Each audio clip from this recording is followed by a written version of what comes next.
Je vais dire un mini-mot d'ouverture que j'ai écrit sur mon Bixi tout à l'heure et je vais passer ensuite la parole pour le véritable mot de bienvenue au vice-doyen à la recherche de la FSH, la Faculté des sciences humaines et de l'École des sciences de la gestion. 50 ans de l'UQAM, cette année, en 2019, ça nous a interpellés parce que ça, évidemment, invite à lever le nez un peu du guidon et des journées déjà bien remplies et à prendre un peu de perspective par rapport au temps long. Et le temps long, pour le CRIS aussi, c'est le temps long de l'innovation sociale, de l'histoire un peu de cette préoccupation, de ce concept, de cette approche. Puis le 50 ans de l'UQAM, ça invite à réfléchir au rôle de l'institution, puis comment est-ce qu'on fait aussi institution. L'histoire de l'innovation sociale, comment cette préoccupation est arrivée là. Souvent, moi, quand je présente le CRIS, on a l'impression que ça a été créé il y a 8 mois. Donc, quand j'explique que non, ça fait 33 ans, il y a toujours un moment de « ah ». Alors, l'innovation sociale, ses préoccupations changent. L'histoire même du concept, qui était lié à la transformation sociale pour le CRIS.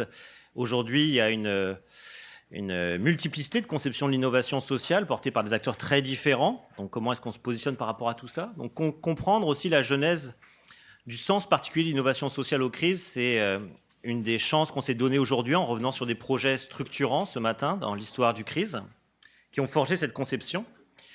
Et puis, les 50 ans de l'UQAM, je vous disais, ça invite à se questionner sur comment est-ce qu'on fait institution, comment est-ce qu'on fait école. Pour le CRIS, comment est-ce qu'on fait centre. Comment est-ce qu'on crée un collectif de recherche par-delà l'éclatement des thématiques, le renouvellement des générations, les injonctions à l'individualisation des carrières, qui fait aussi que chaque chercheur est dans son petit couloir. Comment est-ce qu'on fait un collectif de tout ça? Je pense qu'il y a beaucoup de choses à la fois dans ce qu'on va entendre ce matin qui vont nous permettre de réfléchir à ça et aussi cet après-midi. Donc ce matin, on va revenir sur des grands projets structurants des dernières décennies autour de l'innovation sociale qui ont été faits souvent aussi en partenariat avec des acteurs importants du milieu. Et cet après-midi, on va entendre des jeunes chercheurs de l'UQAM qui lancent des nouveaux collectifs de recherche liés aux crises sur les thématiques très actuelles de l'innovation sociale. Enfin, une des marques de fabrique du CRIS, c'est sa conception, je l'ai dit, très particulière d'innovation sociale, mais aussi de la recherche partenariale. Et je dirais au-delà de ça, peut-être d'une conception particulière du rôle du chercheur dans l'espace public et du rôle aussi de l'université dans l'espace public. Donc c'est important de revenir sur ces trois éléments-là et la dernière partie de la journée sera consacrée à ça avec un panel avec le TIES et l'incubateur universitaire Parole d'Exclus. Je vais laisser tout de suite la parole aux deux facultés qui sont les deux facultés de tutelle du CRIS à l'UQAM, la faculté des sciences humaines et l'école des sciences de la gestion. Je remercie très chaleureusement le comité d'organisation du 50e de l'UQAM qui nous a octroyé un financement pour cette journée, ainsi que les deux facultés qui nous ont appuyés aussi financièrement, ce qui nous permet de réaliser une captation vidéo de la journée, ce qui met un peu de pression pour toutes les questions que vous poserez aujourd'hui, tout est filmé, et de réaliser des capsules vidéo qui nous permettront d'enrichir notre site et notre mémoire. Alors je laisse la parole tout de suite. J'avais dit en premier à qui ouvrait? C'était Jean-Philippe. Donc Jean-Philippe Waube pour la faculté des sciences humaines. Merci beaucoup. Bonjour à tous et à toutes. Donc, monsieur le vice-doyen à la recherche de l'École des sciences de la gestion, Fabien. Monsieur le cofondateur du CRIS, Benoît. Monsieur le directeur du CRIS, Sylvain. Chers partenaires, collègues, étudiants, distingués invités, le directeur du SAC aussi, qui est ici, le service aux collectivités.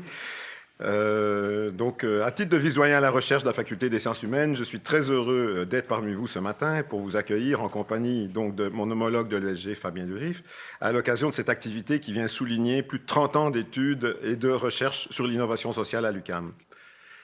Fondée, comme la première conférence va le mentionner, en 1986 par les professeurs du département de sociologie de l'UQAM, M. Benoît Levesque et Feu Paul-R. Bélanger, le Centre de recherche sur les innovations sociales a fait émerger un champ conceptuel inédit au sein de l'UQAM qui, depuis, a donné lieu à un vaste corpus de contributions scientifiques et qui, aujourd'hui, constitue une référence incontournable au plan international.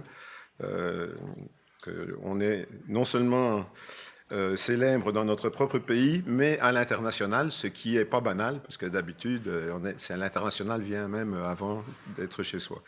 On peut dire que l'innovation sociale fait maintenant école, et vous allez comprendre pourquoi, comme l'a déjà mentionné l'un de ses fondateurs, Benoît Levesque, alors que la seule évocation de l'innovation sociale était déjà une innovation en soi, il y a plus de 30 ans, elle est maintenant sur toutes les lèvres, En ce sens, et même, d'ailleurs, il faut faire un peu attention de ne pas être coopté illégalement, on pourrait dire, dans le sens où trafiquer. Qu'est-ce que c'est que l'innovation sociale? Donc, il faut bien prendre garde à ça pour en maintenir une trajectoire.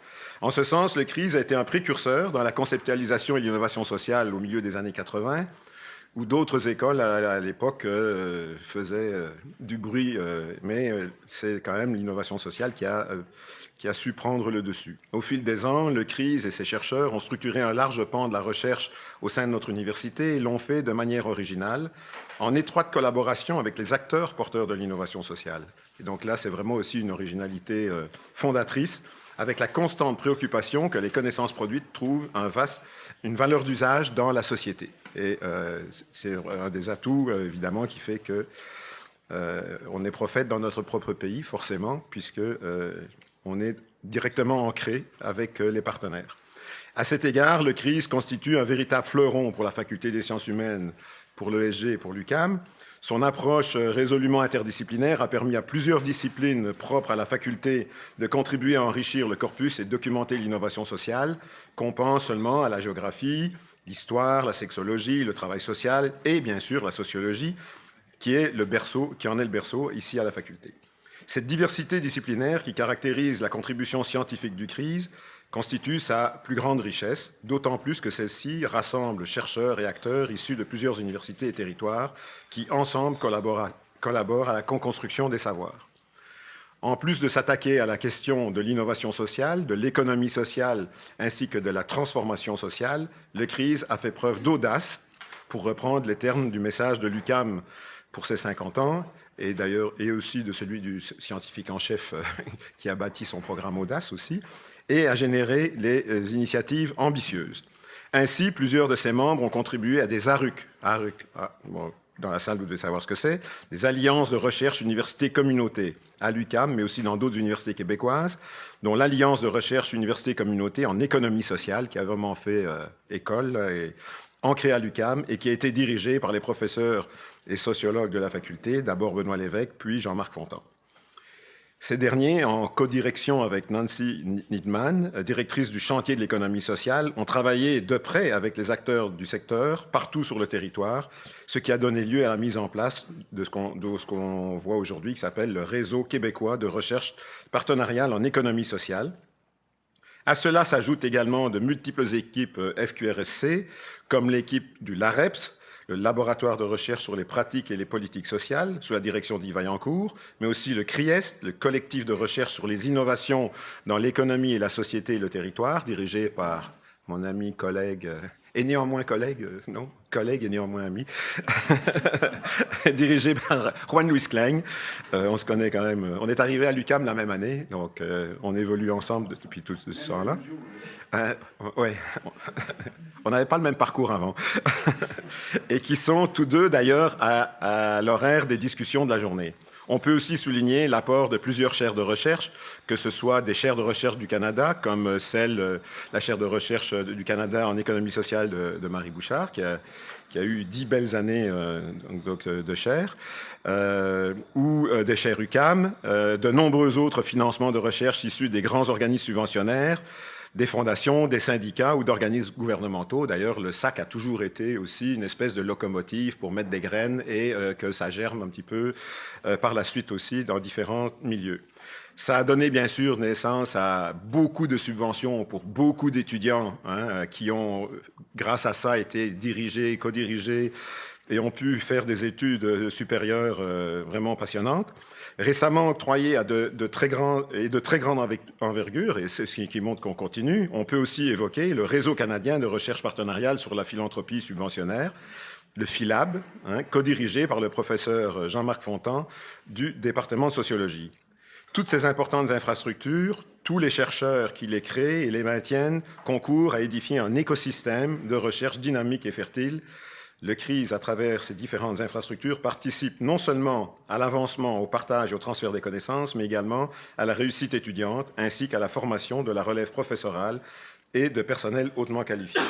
Plusieurs de nos étudiantes et étudiants qui ont travaillé au CRISE sont aujourd'hui professeurs, Donc vraiment, la roue tourne, hein, on passe le flambeau à une autre génération, ici ou ailleurs, travaillant au sein d'organismes partenaires, qu'on cite seulement le TIES avec Vincent Van Schendel que j'ai vu tout à l'heure et Parole d'exclus, ou encore dans nos universités comme des professionnels de recherche. Et là, on est les premiers bénéficiaires à la Faculté des sciences humaines, puisque Mélanie Fontaine et Geneviève Schild ont fait leur classe directement aux crises aussi. Donc, par son dynamisme, le CRISE contribue de manière significative à créer un environnement scientifique stimulant et innovant qui se répercute sur notre milieu académique ainsi que sur la société, tout en combinant une capacité de transfert et de valorisation de ces savoirs dont lui seul a ce secret.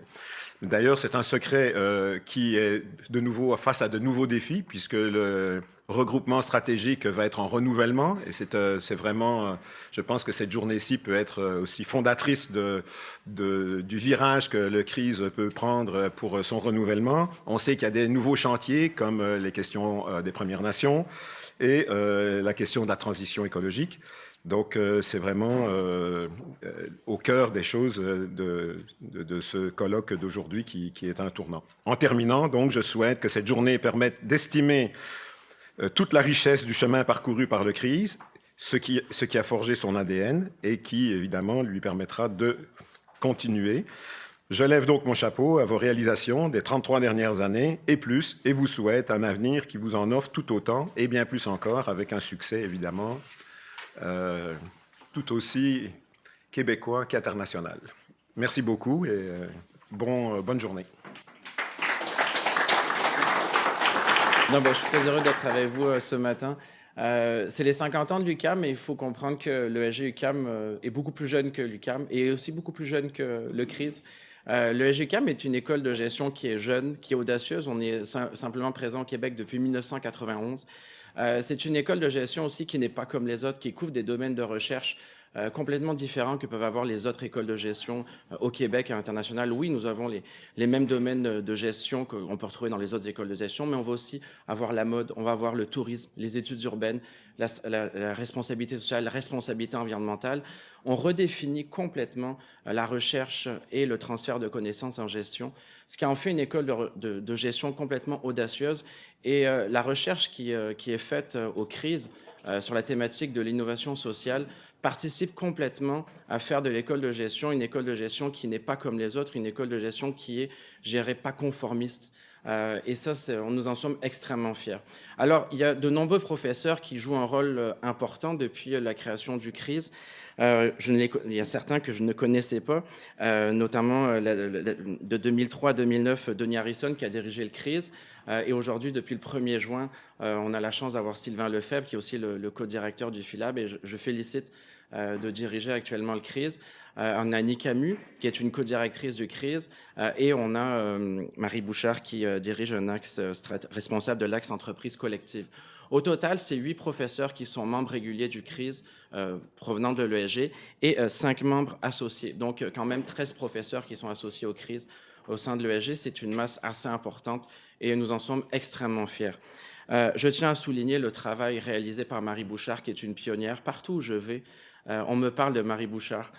C'est un travail international sur l'innovation sociale. Je sais que Marie n'aime pas quand je la mets en avant, mais c'est un travail international. Et encore dernièrement, au forum que vous aviez réalisé le 9 avril, Marie s'est mis en avant sur la Déclaration de Montréal sur l'évaluation de la mesure de l'impact social.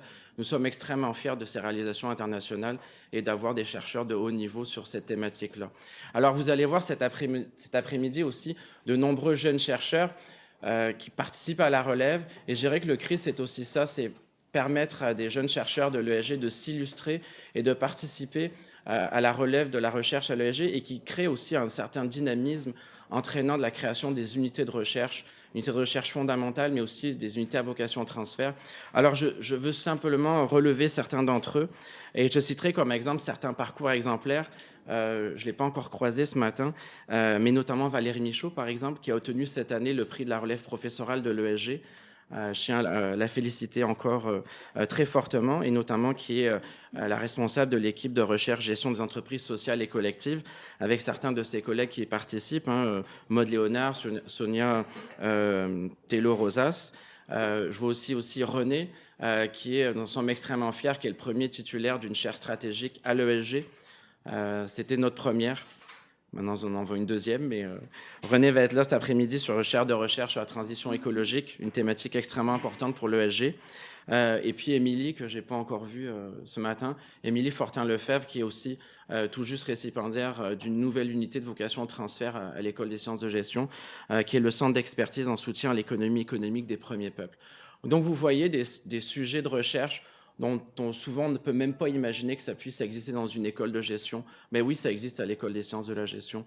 Donc je pense que ce sont des travaux réalisés par des chercheurs du CRIS qui participent complètement à faire de l'école de gestion une école de gestion qui a l'ambition de rompre complètement avec le conformisme des autres écoles de gestion qui existent au Québec et à l'international et qui vont faire que l'école de gestion de l'UQAM est un acteur du changement, de la société. J'espère que le CRIS va participer à ce changement-là avec le UQAM. Donc je vous remercie, j'espère que vous allez passer une belle journée.